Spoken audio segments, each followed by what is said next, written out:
Hello friends, welcome to Senthan. நான் ஒரு சொரக்காய் எடுத்துருக்கிறேன். அந்த சொரக்காவை தோல் சீவி எடுத்துக்கிட்டேன்.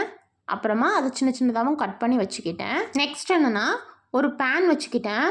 அந்த பேனில் ஒரு டேபிள் ஸ்பூன் ஆயில் ஊற்றிக்கிட்டேன். 2 ஸ்பூன் கடலைப்பருப்பு ஆட் பண்ணிக்கிட்டேன். 4-5 பல் பூண்டு ஆட் பண்ணிக்கிட்டேன்.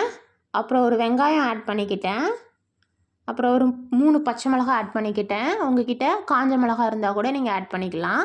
ஒரு தக்காளி ஆட் பண்ணிக்கிட்டேன். இது எல்லாத்தையும் நல்லா சாட் பண்ணிவிட்டு நான் வெட்டி வச்சுருக்கிற சுரக்காவையும் இதில் ஆட் பண்ணிக்கிட்டேன். கருவேப்பிலை போட்டுக்கிட்டேன். இப்போ இதை நல்லா வதக்குங்க. சுரக்காய் நல்லா வதங்கினதுக்கப்புறமா இதை ஆற விட்டுருங்க. ஆறினதுக்கப்புறமா ஒரு மிக்சரில் போட்டு கிரைண்ட் பண்ணி எடுத்துக்கோங்க. அதை அப்படியே சாப்பிட்லாம். உங்களுக்கு வேணுமா ஒரு தாளிப்பு போட்டுருங்க. ஃப்ரெண்ட்ஸ், விளையாட்டு என்றால் கூட ஒருபோதும் ஏமாற்றக்கூடாது. எதுக்குன்னா, நாம் ஒருத்தருக்கு ஒன்று செஞ்சால் அது திரும்ப இரட்டிப்பாக நம்மளுக்கே கிடைக்கும். அதனால் யாரையும் ஏமாற்றாதீங்க. சேர்ந்து சப்ஸ்கிரைப் பண்ணிங்க ஃப்ரெண்ட்ஸ். லைக் பட்டன் ப்ரெஸ் பண்ணிங்க friends. Okay, Tata, bye bye.